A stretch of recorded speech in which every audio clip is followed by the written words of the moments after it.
वासना की कड़ियों। बहादुर भाग्यशाली कासिम मुल्तान की लड़ाई जीतकर घमंड के नशे से चूर चला आता था। शाम हो गई थी। लश्कर के लोग आरामगाह की तलाश में नजरें दौड़ाते थे, लेकिन कासिम को अपने नामदार मालिक की खिदमत में पहुंचने का शौक उड़ाए लिए आता था। उन तैयारियों का ख्याल करके जो उसके स्वागत के लिए दिल्ली में की गई होंगी, उसका दिल उमंगों से भरपूर हो रहा था। सड़कें बंदनवारों और झंडियों से सजी होंगी, चौराहों पर नौबत खाने अपना सुहाना राग अलापेंगे। ज्यों ही मैं सरे शहर के अंदर दाखिल हूँगा, शहर में शोर मच जाएगा। तोपें अगवानी के लिए जोर शोर से अपनी आवाजें बुलंद करेंगी। हवेलियों के झरोखों पर शहर की चांद जैसी सुंदर स्त्रियां आंखें गड़ाकर मुझे देखेंगी और मुझ पर फूलों की बारिश करेंगी। जड़ाऊ हौदों पर दरबार के लोग मेरी अगवानी को आएंगे। इस शान से दीवाने खास तक जाने के बाद जब मैं अपने हुजूर की खिदमत में पहुंचूंगा तो वह बोहे खोले हुए मुझे सीने से लगाने के लिए उठेंगे और मैं बड़े आदर से उनके पैरों को चूम लूंगा। आह, वह शुभ घड़ी कब आएगी। कासिम मतवाला हो गया। उसने अपने चाव की बेसुधी में घोड़े को एयर लगाई। कासिम लश्कर के पीछे था। घोड़ा एयर लगाते ही आगे बढ़ा। कैदियों का झुंड पीछे छूट गया। घायल सिपाहियों की डोलियां पीछे छूटीं। सवारों का दस्ता पीछे रहा। सवारों के आगे मुल्तान के राजा की बेगमों और मैं उन्हें और शहजादियों की पंसे और सुखपाल थे। इन सवारियों के आगे पीछे हथियारबंद ख्वाजासराव की एक बड़ी जमात थी। कासिम अपने रौ में घोड़ा बढ़ाए चला आता था। यकायक उसे एक सजी हुई पालकी में से दो आंखें झांकती हुई नजर आईं। क्रॉसिंग ठिठक गया। उसे मालूम हुआ कि मेरे हाथों के तोते उड़ गए। उसे अपने दिल में एक कंपी, एक कमजोरी और बुद्धि पर एक उन्माद सा अनुभव हुआ। उसका आसन खुद ब खुद ढीला पड़ गया। तनी हुई गर्दन झुक गई। नजरें नीची हुईं। वह दोनों आंखें दो चमकते और नाचते हुए सितारों की तरह, जिनमें जादू का सा आकर्षण था, उसके आदिल के गोशे में बैठीं। वह जिधर ताकता था वहीं दोनों उमंग की रोशनी से चमकते हुए तारे नजर आते थे। उसे बर्छी नहीं लगी, कटार नहीं लगी। किसी ने उस पर जादू नहीं किया, मंतर नहीं किया। नहीं, उसे अपने दिल में इस वक्त एक मज़ेदार बेसुधी, दर्द की एक लज्जत, मीठी मीठी सी एक कैफियत और एक सुहानी चुभन से भरी हुई रोने की सी हालत महसूस हो रही थी। उसका रोने को जी चाहता था। किसी दर्द की पुकार सुनकर शायद वह रो पड़ता, बेताब हो जाता। उसका दर्द का एहसास जाग उठा था जो इश्क की पहली मंजिल है। क्षण भर बाद उसने हुक्म दिया, आज हमारा यहीं कयाम होगा। आधी रात गुजर चुकी थी। लश्कर के आदमी मीठी नींद सो रहे थे। चारों तरफ मशालें जलती थीं और तिलासे के जवान जगहजगह बैठे जम्हाइयां लेते थे। लेकिन कासिम की आंखों में नींद न थी। वह अपने लंबे चौड़े पुरलुत्फ खेमे में बैठा हुआ सोच रहा था, क्या इस जवान औरत को एक नज़र देख लेना कोई बड़ा गुनाह है। माना कि वह मुल्तान के राजा की शहजादी है और मेरे बादशाह अपने हरम को उससे रोशन करना चाहते हैं, लेकिन मेरी आरजू तो सिर्फ इतनी है कि उसे एक निगाह देख लूं और वह भी इस तरह की किसी को खबर न हो, बस। और मान लो यह गुनाह भी हो तो मैं इस वक्त वह गुनाह करूंगा। अभी हजारों बेगुनाहों को इन्हीं हाथों से कत्ल कराया हूं। क्या खुदा के दरबार में गुनाहों की माफी सिर्फ इसलिए हो जाएगी कि बादशाह के हुक्म से किए गए? कुछ भी हो, किसी नाजनीन को एक नज़र देख लेना किसी की जान लेने से बड़ा गुनाह नहीं। कम से कम मैं ऐसा नहीं समझता। कासिम दीनदार नौजवान था। वह देर तक इस काम के नैतिक पहलू पर गौर करता रहा। मुल्तान को फतेह करने वाला हीरो दूसरी बाधाओं को क्यों ख्याल में लाता? उसने अपने खेमे से बाहर निकलकर देखा। बेगमों के खेमे थोड़ी ही दूर पर गड़े हुए थे। कासिम ने जानबूझकर अपना खेमा उसके पास लगाया था। इन खेमों के चारों तरफ कई मशालें जल रही थीं और 5 हबशी ख्वाजासरा रंगी तलवारें लिए टहल रहे थे। कासिम आकर मसंद पर लेट गया और सोचने लगा, इन कमबख्तों को क्या नींद न आएगी? और चारों तरफ इतनी मशालें क्यों जला रखी है? इनका गुल होना जरूरी है। इसलिए पुकारा, मसरूर, हुजूर, फरमाइए, मशाले बुझा दो, मुझे नींद नहीं आती। हुजूर, रात अंधेरी है।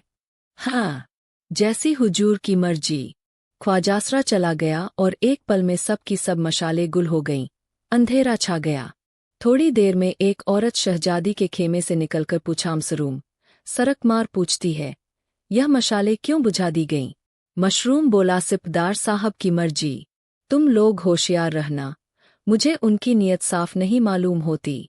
कासिम उत्सुकता से व्यग्र होकर कभी लेटता था, कभी उठ बैठता था, कभी टहलने लगता था। बार बार दरवाजे पर आकर देखता, लेकिन पांचों ख्वाजासरा देमों की तरह खड़े नजर आते थे। कासिम को इस वक्त यही धुन थी कि शाहजादी का दर्शन क्यों कर हो। अंजाम की फिक्र, बदनामी का डर और शाही गुस्से का खतरा उस पुरजोर ख्वाहिश के नीचे दब गया था। घड़ियाल ने 1 बजाया। कासिम यूं चौंक पड़ा गोया कोई अनहोनी बात हो गई। जैसे कचहरी में बैठा हुआ कोई फरियाद अपने नाम की पुकार सुनकर चौंक पड़ता है। ओहो, 3 घंटों से सुबह हो जाएगी, खेमे उखड़ जाएंगे, लश्कर कूच कर देगा, वक्त तंग है, अब देर करने की, हिचकचाने की गुंजाइश नहीं, कल दिल्ली पहुंच जाएंगे। आरमान दिल में क्यों रह जाए, किसी तरह इन हरामखोर ख्वाजासराओं को चकमा देना चाहिए। उसने बाहर निकल आवाज दीम सरूर, हुजूर, फरमाइए, होशियार होन। हुजूर पलक तक नहीं झपकी। नींद तो आती ही होगी, कैसी ठंडी हवा चल रही है। जब हुजूर ही ने अभी तक आराम नहीं फरमाया तो गुलामों को क्यों कर नींद आती। मैं तुम्हें कुछ तकलीफ देना चाहता हूँ। कहिए। तुम्हारे साथ 5 आदमी हैं, उन्हें लेकर जरा एक बार लश्कर का चक्कर लगा आओ। देखो लोग क्या कर रहे हैं। अक्सर सिपाही रात को जुआ खेलते हैं, बाज आसपास के इलाकों में जाकर खरमस्ती किया करते हैं। जरा होशियारी से काम करना। मसरूर, मगर यहाँ मैदान खाली हो जाएगा। कासिम, मैं तुम्हारे आने तक खबरदार रहूंगा। मसरूर, जो मर्जी हुजूर। कासिम, मैंने तुम्हें मोतबर समझकर यह खिदमत सुपुर्द की है, इसका मुआवजा इंशाअल्लाह तुम्हें साकर से अता होगा। मसरूम ने दबी जुबान से कहा, बंदा आपकी यह चालें सब समझता है, इंशाअल्लाह सरकार से आपको भी इसका इनाम मिलेगा। और तब जोर बोला, आपकी बड़ी मेहरबानी है। एक लम्हे में पहुंचो ख्वाजासरा लश्कर की तरफ चले। कासिम ने उन्हें जाते देखा। मैदान साफ हो गया, अब वह बेधड़क खेमे में जा सकता था। लेकिन अब कासिम को मालूम हुआ कि अंदर जाना इतना आसान नहीं है जितना वह समझा था। गुनाह का पहलू उसकी नज़र से ओझल हो गया था। अब सिर्फ जाहिरी मुश्किलों पर निगाह थी। कासिम दबे पाव शहजादी के खेमे के पास आया, हालांकि दबे पाव आने की जरूरत न थी। उस सन्नाटे में वह दौड़ता हुआ चलता तो भी किसी को खबर न होती। उसने खेमे से कान लगाकर सुना, किसी की आहट न मिली। इत्मीनान हो गया। तब उसने कमर से चाकू निकाला और कांपते हुए हाथों से खेमे की 2-3 रस्सियां काट डालीं। अंदर जाने का रास्ता निकल आया। उसने अंदर की तरफ झांका। एक दीपक जल रहा था।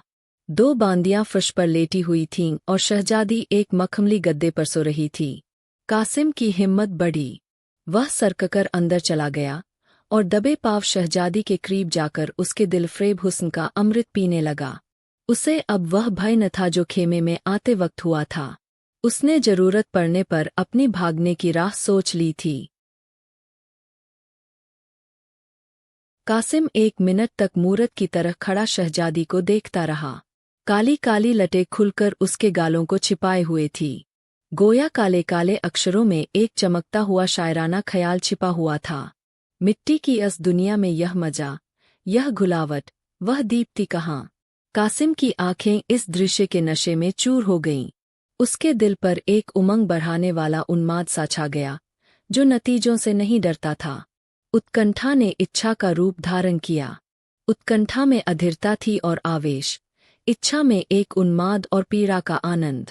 उसके दिल में इस सुंदरी के पैरों पर सर मलने की, उसके सामने रोने की, उसके कदमों पर जान दे देने की, प्रेम का निवेदन करने की, अपने गम का बयान करने की एक लहर सी उठने लगी। वह वासना के भंवर में पड़ गया। 5 कासिम आध घंटे तक उस रूप की रानी के पैरों के पास सर झुकाए सोचता रहा कि उसे कैसे जगाऊं। ज्यों ही वह करवट बदलती वह डर के मारे थरथरा जाता। वह बहादुरी जिसने मुल्तान को जीता था, उसका साथ छोड़े देती थी। एकाएक कासिम की निगाह एक सुनहरे गुलाब पोश पर पड़ी जो करीब ही एक चौकी पर रखा हुआ था। उसने गुलाब पोश उठा लिया और खड़ा सोचता रहा कि शहजादी को जगाऊं या न जगाऊं या न जगाऊं। सेने की डली पड़ी हुई देखकर हम उसके उठाने में आगा पीछा होता है, वही इस वक्त उसे हो रहा था। आखिरकार उसने कलेजा मजबूत करके शहजादी के कांतिमान मुखमंडल पर गुलाब के कई छींटे दिए। दीपक मोतियों की लड़ी से सज उठा। शहजादी ने चौंकर आंखें खोली और कासिम को सामने खड़ा देखकर फौरन मुंह पर नकाब खींच लिया और धीरे से बोली, मसरूर। कासिम ने कहा, मसरूर तो यहाँ नहीं है, लेकिन मुझे अपना एक अदना जांबाज खादिम समझिए। जो हुक्म होगा उसकी तामील में बाल बराबर उज्र न होगा। शहजादी ने नकाब और खींच लिया और खेमे के एक कोने में जाकर खड़ी हो गई। कासिम को अपनी वाक्शक्ति का आज पहली बार अनुभव हुआ। वह बहुत कम बोलने वाला और गंभीर आदमी था। अपने हृदय के भावों को प्रकट करने में उसे हमेशा झिझक होती थी, लेकिन इस वक्त शब्द बारिश की बूंदों की तरह उसकी जबान पर आने लगे। गहरे पानी के बहाव में एक दर्द का स्वर पैदा हो जाता है। बोला, मैं जानता हूं कि मेरी यह गुस्ताखी आपकी नाजुक तबीयत पर नागवार गुजरी है। हुजूर, इसकी जो सजा मुनासिब समझे उसके लिए यह सर झुका हुआ है। आह, मैं ही वह बदनसीब काले दिल का इंसान हूं जिसने आपके बुजुर्ग बाप और प्यारे भाइयों के खून से अपना दामन नापाक किया है। मेरे ही हाथों मुल्तान के हजारों जवान मारे गए, सल्तनत तबाह हो गई, शाही खानदान पर मुसीबत आई और आपको यह स्याह दिन देखना पड़ा। लेकिन इस वक्त आपका यह मुजरिम आपके सामने हाथ बांधे हाजिर है। आपके एक इशारे पर वह आपके कदमों पर न्योठावर हो जाएगा और उसकी नापाक जिंदगी से दुनिया पाक हो जाएगी। मुझे आज मालूम हुआ कि बहादुरी के पर्दे में वासना आदमी से कैसे कैसे पाप करवाती है। यह महज लालच की आग है। राख में छिपी हुई सिर्फ एक कातिल जहर है, खुशनुमा शीशे में बंद। काश मेरी आंखें पहले खुली होती तो एक नामवर शाही खानदान यूं खाक में न मिल जाता। पर इस मोहब्बत की शमा ने, जो कल शाम को मेरे सीने में रोशन हुई, इस अंधेरे कोने को रोशनी से भर दिया। यह उन रूहानी जज्बात का फैज है जो कल मेरे दिल में जाग उठे, जिन्होंने मुझे लाजच की कैद से आजाद कर दिया। इसके बाद कासिम ने अपनी बेकरारी और दर्दे दिल और वियोग की पीड़ा का बहुत ही करुण शब्दों में वर्णन किया, यहाँ तक कि उसके शब्दों का भंडार खत्म हो गया। अपना हाल कह सुनाने की लालसा पूरी हो गई। 6 लेकिन वह वासना बंदी वहां से हिला नहीं। उसकी आरजुओं ने एक कदम और आगे बढ़ाया।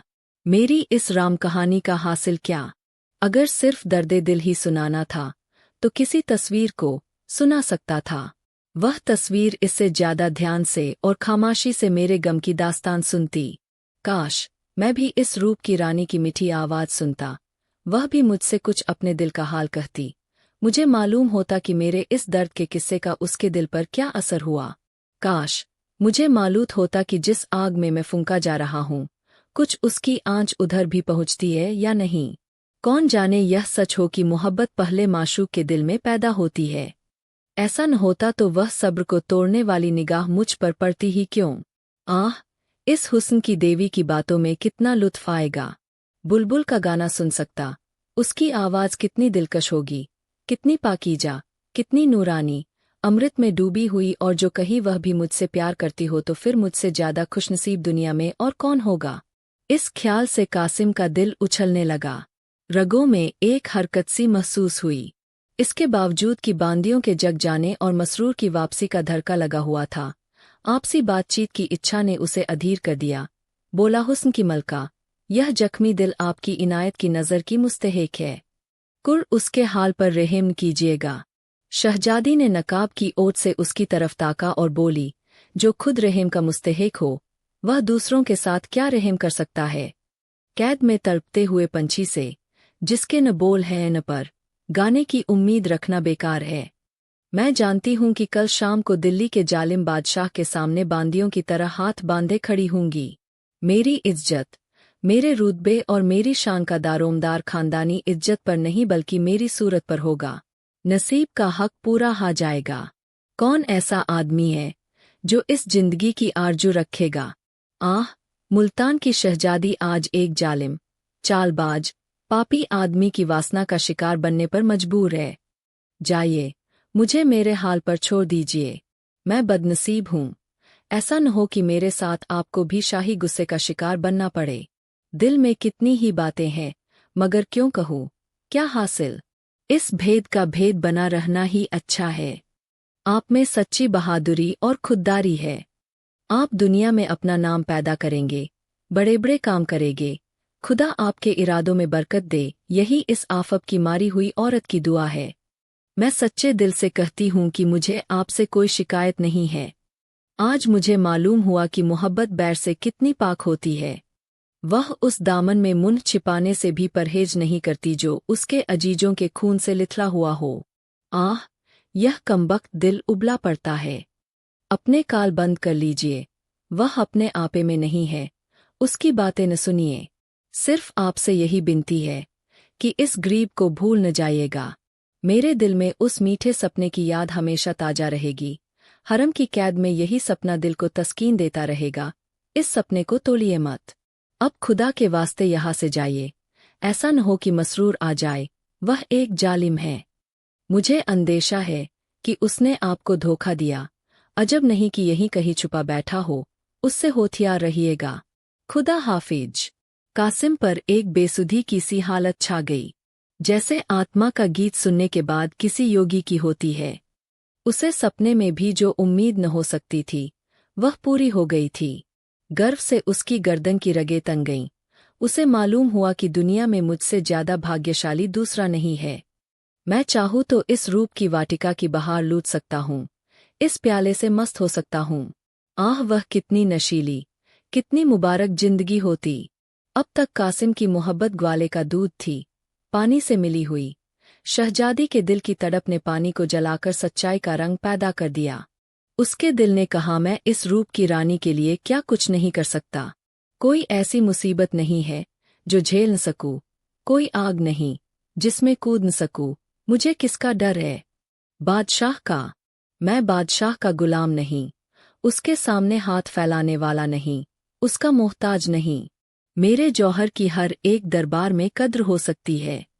मैं आज इस गुलामी की जंजीर को तोड़ डालूंगा और उस देश में जा बसूंगा जहां बादशाह के फरिश्ते भी पर नहीं मार सकते। हुस्न की नेमत पाकर अब मुझे और किसी चीज की इच्छा नहीं। अब अपनी आरजुओं का क्यों गला घोटूं, कामनाओं को क्यों निराशा का ग्रास बनने दूं। उसने उन्माद की सी स्थिति में कमर से तलवार निकाली और जोश के साथ बोला, जब तक मेरे बाजुओं में दम है, कोई आपकी तरफ आंख उठाकर देख भी नहीं सकता, चाहे वह दिल्ली का बादशाह ही क्यों न हो। मैं दिल्ली के कूचे और बाजार में खून की नदी बहा दूंगा, सल्तनत की जड़ें हिला दूंगा, शाही तख्त को उल्ट पलट रख दूंगा और कुछ न कर सकूंगा तो मर मिटूंगा, पर अपनी आंखों से आपकी यह जिल्लत न देखूंगा। शहजादी आहिस्ता आहिस्ता उसके करीब आई, बोली, मुझे आप पर पूरा भरोसा है, लेकिन आपको मेरी खातिर से जब्त और सब्र करना होगा। आपके लिए मैं महलहरा की तकलीफें और जुल्म सब सह लूंगी। आपकी मोहब्बत ही मेरी जिंदगी का सहारा होगी। यह यकीन कि आप मुझे अपनी लौंडी समझते हैं, मुझे हमेशा संभालता रहेगा। कौन जाने तकदीर हमें फिर मिलाए। कासिम ने अकड़कर कहा, आप दिल्ली जाए ही क्यों, हम सबू होते होते भरतपुर पहुंच सकते हैं। शहजादी, मगर हिंदुस्तान के बाहर तो नहीं जा सकते। दिल्ली की आंख का कांटा बनकर मुमकिन है। हम जंगलों और वीरानों में जिंदगी के दिन काटे पर चैन नसीब न होगा। असलियत की तरफ से आंखें न बंद कीजिए। खुदा न आपकी बहादुरी दी है, पर तेगे इस्फानी भी तो पहाड़ से टकराकर टूट ही जाएगी। कासिम का जोश कुछ धीमा हुआ। भ्रम का पर्दा नजरों से हट गया। कल्पना की दुनिया में बरबरकर बातें करना आदमी का गुण है। कासिम को अपनी बेबसी साफ दिखाई पड़ने लगी। बेशक मेरी यह लंतरानियां मजाक की चीज है। दिल्ली के शाह के मुकाबले में मेरी क्या हस्ती है। उनका एक इशारा मेरी हस्ती को मिटा सकता है। हसरत भरे लहजे में बोला, मान लीजिए हमको जंगलों और वीरानों में ही जिंदगी के दिन काटने पड़े तो क्या। मोहब्बत करने वाले अंधेरे कोने में भी चमन की सैर का लुफ्त उठाते हैं। मोहब्बत में वह फकीरों और दरवेशों जैसा अलगाव है जो दुनिया की नेमतों की तरफ आंख उठाकर भी नहीं देखता। शहजादी, मगर मुझसे यह कब मुमकिन है कि अपनी भलाई के लिए आपको इन खतरों में डालूं। मैं शाहे दिल्ली के जुल्मों की कहानियां सुन चुकी हूं, उन्हें याद करके रोंगेटे खड़े हो जाते हैं। खुदा वह दिन न लाए कि मेरी वजह से आपका बाल भी बाका हो। आपकी लड़ाइयों के चर्चे, आपकी खैरियत की खबरें उस कैद में मुझको तस्कीन और ताकत देंगी। मैं मुसीबतें झेलूंगी और हंसकर आग में जलूंगी और माथे पर बल न आने दूंगी। हो, मैं शाहे दिल्ली के दिल को अपना बनाऊंगी, सिर्फ आपकी खातिर से, ताकि आपके लिए मौका पड़ने पर दो चार अच्छी बातें कर सकूं। लेकिन कासिम अब भी वहां से नहीं ला। उसकर आरजुएं उम्मीद से बढ़कर पूरी होती जाती थीं, फिर हवस भी उसी अंदाज से बढ़ती जाती थी। उसने सोचा, अगर हमारी मोहब्बत की बहार सिर्फ कुछ लम्हों की मेहमान है, तो फिर उन मुबारकबाद लम्हों को आगे की चिंता से क्यों बेमजा करें। अगर तकदीर में इस हुस्न की नेमत को पाना नहीं लिखा है, तो इस मौके को हाथ से क्यों जाने दूं। कौन जाने फिर मुलाकात हो या न हो, यह मोहब्बत रहे या न रहे। बोलाशजादी, अगर आपका यही आखिरी फैसाल है, तो मेरे लिए सिवाय हसरत और मायूसी के और क्या चारा है। दुख होगा, करूंगा, पर सब्र करूंगा। अब एक दम के लिए यहाँ आकर मेरे पहलू में बैठ जाइए, ताकि इस बेकरार दिल को तस्कीन हो। आइए, एक लम्हे के लिए भूल जाए कि जुदाई की घड़ी हमारे सर पर खड़ी है। कौन जाने यह दिन कब आए। शान शौकत गरीबों की याद भूला देती है। आइए एक घड़ी मिलकर बैठें, अपनी जल्फों की अंबरी खुशबू से इस जलती हुई रूह को तरावट पहुँचाइए। यह बाहें गलों की जंजीरें बने जाएं, अपने बिल्लौर जैसे हाथों से प्रेम के प्याले भर भर कर पिलाइए। सागर के ऐसे दौर चले कि हम छक जाएं, दिलों पर सुरूर को ऐसा गाढ़ा रंग चढ़े जिस पर जुदाई की तुर्शियों का असर न हो।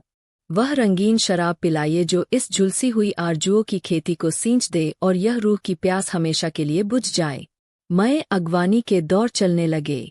शहजादी की बिल्लौरी हथेली में सुर्ख शराब का प्याला ऐसा मालूम होता था जैसे पानी की बिल्लौरी सतह पर कमल का फूल खिला हो। कासिम दीनों दुनिया से बेखबर प्याले पर प्याले चढ़ाता जाता था, जैसे कोई डाकू लूट के माल पर टूटा हुआ हो। यहाँ तक कि उसकी आंखें लाल हो गईं, गर्दन झुक गई, पी पी कर मदहोश हो गया। शहजादी की तरफ वसानाभरी आंखों से ताकता हुआ। बाहें खोले बरहा की घड़ियाल ने 4 बजाए और कूच के डंके की दिल छेद देने वाली आवाजें कान में आईं। बाहें खुली की खुली रह गईं। लौडियां उठ बैठी। शहजादी उठ खड़ी हुई और बदनसीब कासिम दिल की आरजुए लिए खेमे से बाहर निकला, जैसे तकदीर के फैलादी पंजे ने उसे ढकेल कर बाहर निकाल दिया हो। जब अपने खेमे में आया तो दिल आरजुओं से भरा हुआ था। कुछ देर के बाद आरजुओं ने हवस का रूप भरा और अब बाहर निकला तो दिल हरस्तों से पामाल था। हवस का मकड़ी जाल उसकी रूह के लिए लोहे की जंजीरें बना हुआ था। शाम का सुहाना वक्त था। सुबह की ठंडी ठंडी हवा से सागर में धीरे धीरे लहरें उठ रही थीं। बहादुर, किस्मत का धनी कासिम मुल्तान के मोर्चे को सर करके गर्व की मादिरा पिए उसके नशे में चूर चला आता था। दिल्ली की सड़कें बंदनवारों और झंडियों से सजी हुई थीं। गुलाब और केवड़े की खुशब चारों तरफ उड़ रही थी। जगहजगह नौबत खाने अपना सुहाना राग गया। तोपों ने अगवानी की घनगरज सदानें बुलंद कीं। ऊपर झरोखों में नगर की सुंदरियां सितारों की तरह चमकने लगीं। कासिम पर फूलों की बरखा होने लगी। वह शाही महल के करीब पहुंचा तो बड़े बड़े अमीर उमरा उसकी अगवानी के लिए तार बांधे खड़े थे। इस शान से वह दीवाने खास तक पहुंचा। उसका दिमाग इस वक्त 7वें आसमान पर था। चाव भरी आंखों से ताकता हुआ बादशाह के पास पहुंचा और शाही तख्त को चूम लिया। बादशाह मुस्कुराकर तख्त से उतरे और बाहें खोले हुए कासिम को सीने से लगाने के लिए बढ़े। कासिम आदर से उनके पैरों को चूमने के लिए झुका कि यकायक उसके सिर पर एक बिजली सी गिरी। बादशाह को तेज खंजर उसकी गर्दन पर पड़ा और सर तन से जुदा होकर अलग जा गिरा। खून के फौवारे बादशाह के कदमों की तरफ, तख्त की तरफ और तख्त के पीछे खड़े होने वाले मसरूर की तरफ लपके, गोया कोई झल्लाया हुआ आग का सांप है। घायल शरीर एक पल में ठंडा हो गया, मगर दोनों आंखें हसरत की मारी हुई 2 मूर्तों की तरह देर तक दीवारों की तरफ ताकती रहीं। आखिर वह भी बंद हो गईं। हवस ने अपना काम पूरा कर दिया। अब सिर्फ हसरत बाकी थी, जो बरसों तक दीवाने खास के दरो दीवार पर छाई रही और जिसकी झलक अभी तक कासिम के मज़ार पर घासफूस की सूरत में नजर आती है।